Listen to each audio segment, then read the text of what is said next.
People think there's a major, substantial material difference between the English and Te Reo versions. The Te Reo version guarantees sovereignty to the chiefs effectively in Article 2. The English version, Article 1, appears to be unambiguous, that the Crown has absolute sovereignty over the country. You can't have both. So there's a discrepancy, and since at least the 1970s, people have been debating about this. But it's only relatively... How do you get that discrepancy? That's so bizarre. It's so wide in the range. There's two answers for it, I think. It seems like a discrepancy. Firstly, because the treaty is poorly written, and secondly, because there's a great deal of historical amnesia, we can call it. And people go, how is this possible? If you look at what the British wanted, it all gets resolved. There is no major problem. How is that possible? Quite simple.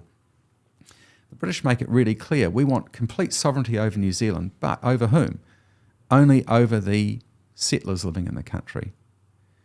And if you think that sounds a bit vague, there's one document from 1859. From what I'm hearing, that's the reason why they intervened in the first place. Exactly. To deal with the settlers and make sure the indigenous people were not ripped off. Precisely. One document from 1839 from the highest level of British colonial office says, we want full sovereignty over our people living in the country, and they say to govern the Anglo-Saxons living in New Zealand. You can't get more specific than that.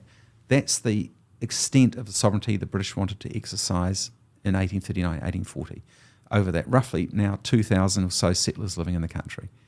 They had no intention of governing Maori.